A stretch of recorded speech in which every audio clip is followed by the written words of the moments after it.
સૌથી પહેલા નજર કરીએ સલમાન ખાનના હિટ એન્ડ રન કેસ મામલે. હાલ મુંબઈ હાઈકોર્ટમાં સુનાવણી ચાલી રહી છે અને થોડી જ વારમાં હાઈકોર્ટ પોતાનો ફેસલો સંભળાવશે.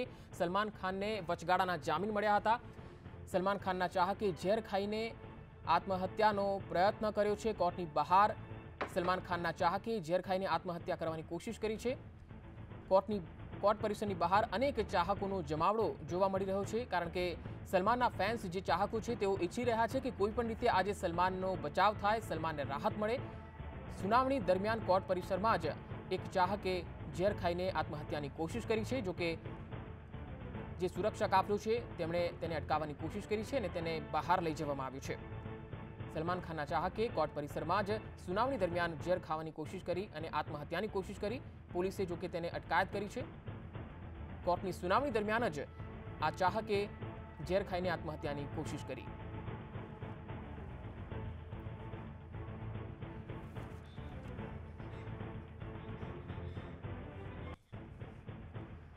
તો મુંબઈ હાઈકોર્ટમાં હાલ સલમાન ખાન કેસની સુનાવણી ચાલી રહી છે. થોડીવારમાં ફેસલો આવશે. આપણી સાથે કાયદા નિષ્ણાત અને વકીલ નિસર્ગભાઈ ત્રિવેદી જોડાઈ ગયા છે. તેમની સાથે ચર્ચા કરીએ.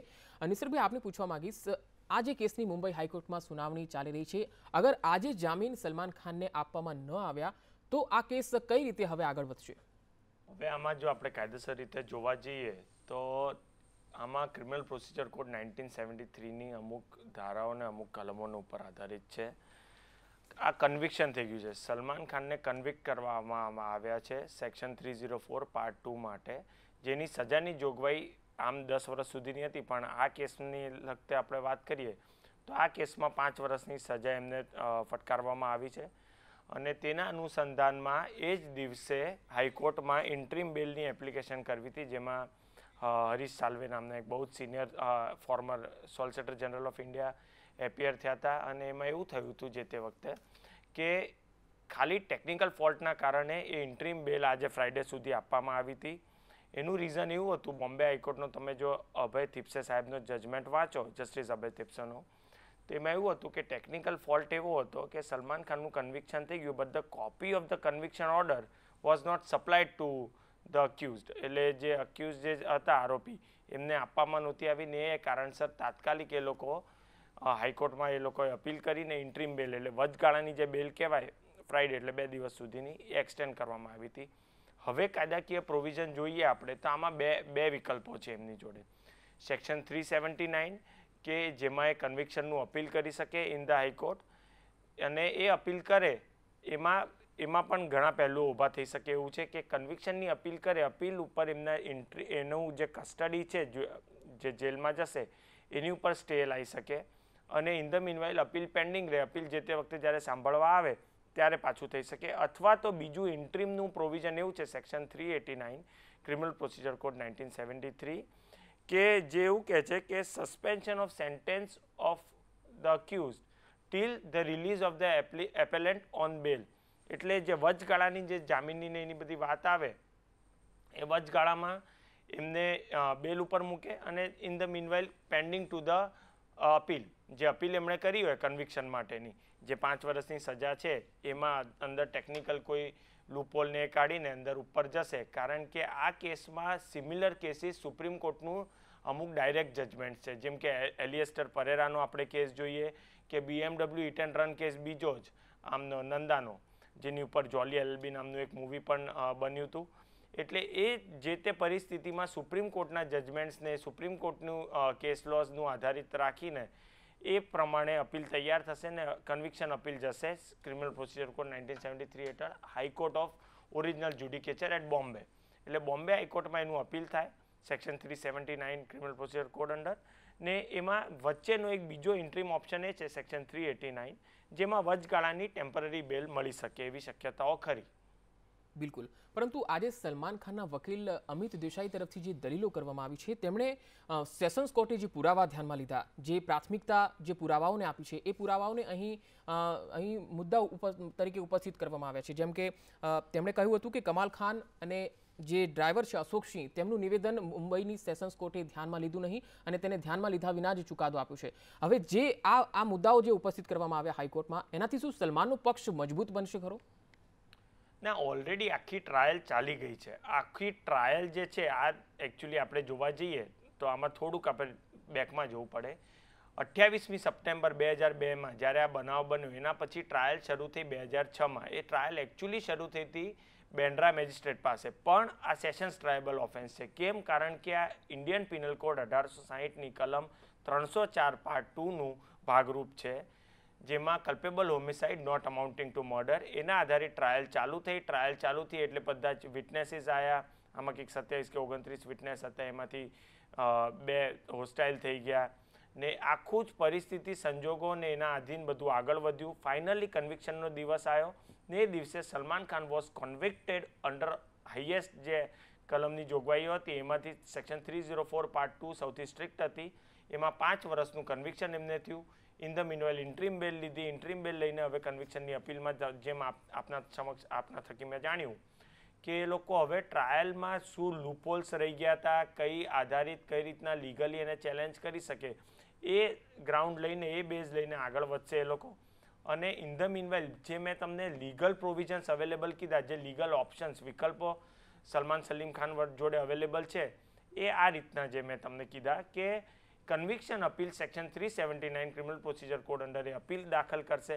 અપીલ તો રાતોરાત કંઈ પતવાની નથી. અપીલનો થોડોક સમય થશે, જે ડ્યુ પ્રોસેસ ઓફ લોમાં જેટલો હાઈકોર્ટનું જે પ્રમાણે ડ્યુ પ્રોસિજર પ્રમાણે ચાલશે એ બધું ચાલશે. શક્યતા એવી બને કે સેક્શન 389 હેઠળ એમને વચ્ચે ઇન્ટ્રીમ જમાનત, એટલે કે કેસ ચાલુ છે, એમનું પેન્ડિંગ અપીલ છે, પણ ઇન ધ મીનવાઇલ એમને જામીન ઉપર ઇન્ટ્રીમ ટેમ્પરરી બેલ ઉપર એમને બહાર આવે, એવી પણ એક શક્યતા ઊભી થઈ શકે. અથવા તો એવું પણ શક્યતા ઊભી થઈ શકે કે ઇન્ટ્રીમ બેલ અત્યારે કન્સિડર નહીં કરવાની અને એમને કસ્ટડીમાં મોકલી દે અને અપીલ પેન્ડિંગ અપીલ રાખે, એવી રીતની પણ શક્યતા ઊભી છે. એટલે એ શક્યતા ખરી કે સલમાનની જામીન ન મળે તો સરેન્ડર કરવા માટે તેના વકીલો સમયની પણ માંગ કરી શકે છે? કરી શકે, એવું થઈ શકે ખરું, પણ જનરલી કોર્ટ આમાં અમુક રિઝનેબલ બિયોન્ડ રિઝનેબલ ટાઈમ સમય ના આપે. પરંતુ આવતીકાલે શનિ અને રવિ છે, સોમવારે હાઈકોર્ટમાં પણ કંઈક રજાઓ શરૂ થવાની છે મુંબઈ હાઈકોર્ટમાં, તો એને જોતા આપણે લાગે છે કે આ મામલો થોડો પાછળ ઠેલાઈ શકે છે કે પછી આ ફેસલાની રાહ જોવી રહી? એવી શક્યતા ઓછી, કારણ કે આ બધું જે કરવામાં આવે એ બધું અર્જન્સીના બેઝ ઉપર કરવામાં આવે. આપણે જેમ કે ગુજરાત હાઈકોર્ટની પણ વાત કરીએ તો સોમવારથી બધી જ હાઈકોર્ટ બંધ છે, અને ઇન્ક્લુડિંગ ધ સુપ્રીમ કોર્ટ. પણ દરેક કોર્ટ્સમાં એક બેન્ચ એવી હોય જેને ઇમરજન્સી બેન્ચ કહેવાય, અને એક બેન્ચ ક્રિમિનલ કેસીસ જોવે ને એક બેન્ચ સિવિલ કેસીસ જોવે. એટલે અર્જન્સીના ગ્રાઉન્ડ ઉપર કોઈ પણ અર્જન્ટ કેસીસ હોય તો અત્યારે વેકેશનમાં પણ ચાલી શકે, એની શક્યતાઓ ખરી. બિલકુલ. એટલે સલમાન ખાન સામે જે કલમો લગાડાઈ છે એમાં કઈ કઈ કલમો એવી છે જે નોન બેલેબલ છે? સૌથી મેઇન ઇમ્પોર્ટન્ટ કલમ છે સેક્શન 304 પાર્ટ 2 છે, એ નોન બેલેબલ ઓફેન્સીસ છે. ઇન્ડિયન પિનલ કોડ 1860માં એની જોગવાઈ કરવામાં આવી છે, અને એમાં અપ ટીલ 10 years સજાની જોગવાઈ છે, ઓર એન્ડ ફાઇન, અને નોન બેલેબલ અને triable by the court of sessions. Sessions court એટલે ડિસ્ટ્રિક્ટ લેવલની કોર્ટ્સ હોય છે, મેજિસ્ટ્રેટની ઉપર. એટલે આપને લાગે છે કે હાઈકોર્ટનું વલણ આજે સલમાન તરફી દેખાય કોઈ પણ રીતે, કારણ કે જે દલીલો ધારદાર થઈ રહી છે અમિત દેસાઈ તરફથી, સલમાનના વકીલ તરફથી, તેને જોતા? ના, એનું આ બધામાં કેવું હોય છે કે કોઈ પણ તમે કાનૂની કેસ જોવો તો એમાં સલમાન ખાન હોય કે અંબાણીઝ હોય કે કોઈ પણ મોટા માથા ઇન્વોલ્વ હોય, એને કોર્ટ કેસને કોઈ જ લાગે વળગતું નથી. કારણ કે જે પણ જસ્ટિસ હોય એ હંમેશા ફેક્ટ્સ, સિચ્યુએશન અને સર્કમસ્ટાન્સીસના આધારિત જતા હોય છે અને કેસના મેરિટ્સ ઉપર જતા હોય છે. એ લોકોને કોઈ જ ફરક નથી પડતો, કારણ કે અધરવાઇઝ આખી જ્યુડિશિયરીનું જે આપણું નીવ છે, જે આ જજીસ જે બધા કોન્સ્ટિટ્યુશનલ બોડી છે, સંવિધાનિક બોડી છે, એ બધા જ નિષ્પક્ષતાથી કોણ એપ્લિકન્ટ છે એને ધ્યાનમાં ના રાખીને કેસીસ જોતા હોય છે, અને પછી એ મેરિટ્સ ઉપર જ purely on the ground of merit એ લોકો કેસ લડતા હોય છે અને પછી જ આગળ વધતા હોય છે. બિલકુલ. પરંતુ સલમાન ખાનના વકીલ તરફથી એક એવી દલીલ હતી કે મુંબઈ સેશન્સ કોર્ટે કમાલ ખાન કે જે તેમના પિતરાઈ ભાઈ છે, ઘટના વખતે કારમાં તેમની સાથે હતા, અશોકસિંહ જે ડ્રાઈવર છે એ પણ ત્યાં હાજર હતા, આ બંનેના નિવેદન સેશન્સ કોર્ટે લેવા જોઈતા હતા, તેમની પૂછપરછ કરવી જોઈતી હતી. આ પૂછપરછ ના કરવામાં આવી અને સીધો જ રવિન્દ્ર પાટીલ કે જેનું 2007માં મોત થયું, તેણે જે નિવેદન આપ્યું એને જ ધ્યાનમાં રાખીને જે ચુકાદો આપવામાં આવ્યો છે. કારણ કે રવિન્દ્ર પાટીલનું એટલે ઇમ્પોર્ટન્ટ નિવેદન ગણવામાં આવ્યું હતું કારણ કે રવિન્દ્ર પાટીલ એક પોલીસ અધિકારી હતો, એ પોલીસ બોડીગાર્ડ હતો, એ મહારાષ્ટ્ર પોલીસ સર્વિસીસનો એક ભાગરૂપ હતો, અને નંબર 1 એમને કોઈ સપોઝ આપણે કમાલ ખાન કે કોઈ બી બીજા એમના ડ્રાઈવર કે જોઈએ તો કદાચ એ એમના ઓનરની કે એમના મિત્રની કે એમના ભાઈની કે એમના કઝિનની ઇન્ફ્લુઅન્સમાં એને સ્ટેટમેન્ટમાં 19-20 થઈ શકે એવી શક્યતાઓ કદાચ ઊભી થઈ શકે, એટલે કોર્ટે એને ધ્યાનમાં ના લીધું. એ રવિન્દ્ર પાટીલનું સ્ટેટમેન્ટ જે હતું એ બહુ ચોંકાવનારું હતું, કારણ કે એમનું એવું કહેવું હતું કે જ્યારે જુહુમાં JW મેરિયટથી સલમાન ખાન એમના ઘરે જતા હતા બેન્ડ્રા હિલ તરફ, ત્યારે અમેરિકન એક્સપ્રેસ બેકરીમાં જ્યારે એક્સિડન્ટ થયો એની પહેલાં એમણે એમના સ્ટેટમેન્ટમાં કીધેલું છે કે સલમાન ખાનને એમણે રોક્યા હતા, એમણે ના પાડી હતી કે તમે આલ્કોહોલના બહુ જ ઇન્ફ્લુઅન્સમાં છો, you might not be in a position to drive the car, એટલે તમે ગાડી ના ચલાવો, અને તમે ગાડી ચલાવશો તો કદાચ તમને નુકસાન થાય અથવા તો કોકને નુકસાન થાય, જે અલ્ટિમેટલી થયું. એટલે એમણે ના પાડી હતી, પણ સલમાન ખાને જે તે વખતે એ વસ્તુને ધ્યાને ના લેતા એમની અવગણના કરીને પછી આગળ ગાડી ચલાવી. હવે આપણે એનું ડાયરેક્ટ કનેક્શન જોઈએ તો એમનું આલ્કોહોલનું બ્લડ સેમ્પલ જોઈએ તો એમાં 62 મિલીગ્રામ આવ્યું છે, જે બહુ જ હાઈ માત્ર કહેવામાં આવે. અને એને લગતું આપણે જોઈએ તો આ બધું રેલેવન્સ એકબીજાની કડીઓ જોડે જ ગોઠવાયેલી છે, એટલે કોર્ટે એના રવિન્દ્ર પાટીલનું નિવેદન લીધું. ને પછી બીજું એટલે લીધું ખાસ એનું કારણ કે રવિન્દ્ર પાટીલને પછી સસ્પેન્ડ કરવામાં આવ્યા હતા પોલીસ ફોર્સમાંથી, ને અલ્ટિમેટલી પછી એવું થયું 2007માં ટ્યુબરક્યુલોસિસ એટલે ટીબીના રોગના લીધે એમનું દેહાંત થયું ને એ બધું સબસિક્વન્ટલી હતું, પણ એમને સસ્પેન્ડ કરવામાં આવ્યા, એમનું આ ધ્યાનમાં ના લીધું, આલ્કોહોલનું બ્લડ સેમ્પલ પણ થોડું મેચ થતું, એટલે ઘણા બધા ફેક્ટ્સ સંજોગોને પુરાવાને ધ્યાનમાં રાખીને જ કોર્ટ આગળ વધી હોય. જી નિસર્ગજી, આપણે આ ચર્ચાને જારી રાખીશું, પરંતુ હાલ દર્શકોને જણાવી દઈએ કે મુંબઈ હાઈકોર્ટમાં હાલ દલીલો થઈ રહી છે બંને પક્ષો તરફથી. હિટ એન્ડ રન કેસમાં સેશન્સ કોર્ટે ફટકારેલી સજા બાદ હવે હાઈકોર્ટના નિર્ણય પર સૌની નજર મંડાયેલી છે, ત્યારે આ કેસમાં પીડિતોનું માનવું છે કે તેમને યોગ્ય વળતર મળવું જોઈએ.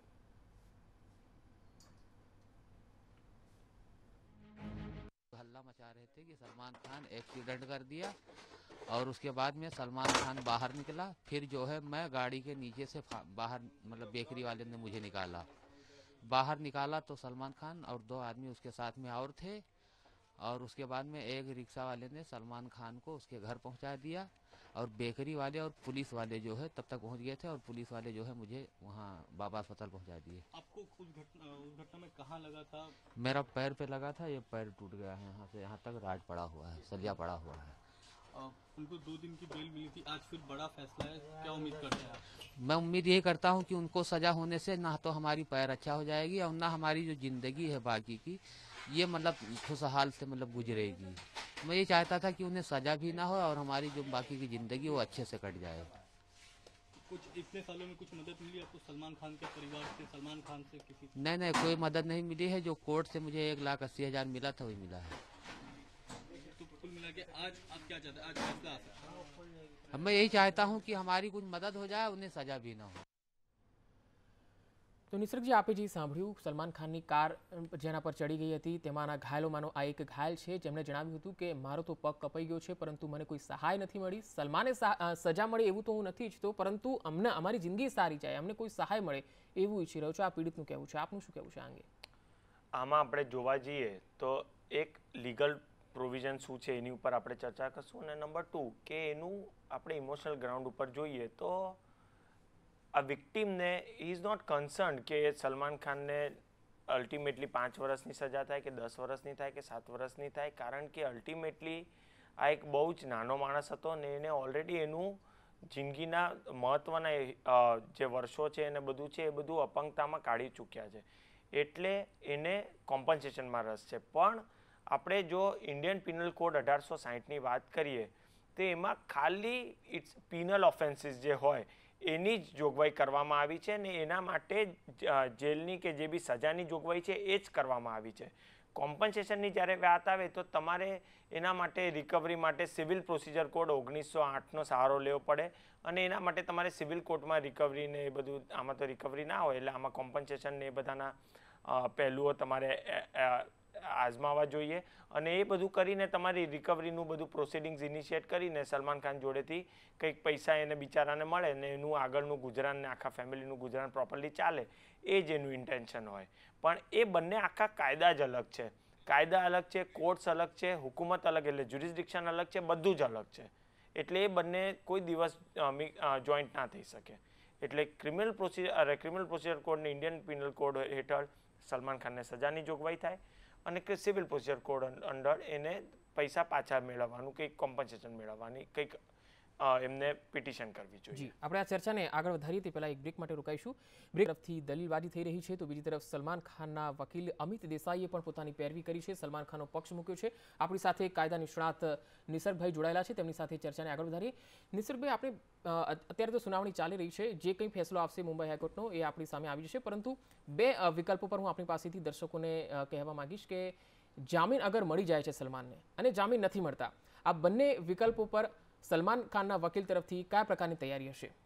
ઓકે, હવે આમાં સલમાન ખાનના લોયરે એવું જ ડિફેન્સ હશે કારણ કે એ કન્વિક્શન ઉપર અપીલમાં ગયા છે સેક્શન 379 ક્રિમિનલ પ્રોસિજર કોડ 1973 હેઠળ, જેમાં સલમાન ખાનનું પેન્ડિંગ ટુ અપીલ એ લોકો વચ્ચે એક બીજી અરજી કરી હશે સેક્શન 389 ક્રિમિનલ પ્રોસિજર કોડની કે અપીલ ચાલ્યા કરે, કન્વિક્શનની અપીલ થયા કરે, પણ in the meanwhile let the appellant be released on bail, એને જામીન ઉપર બહાર છૂટી જાય એવું કરી શકે.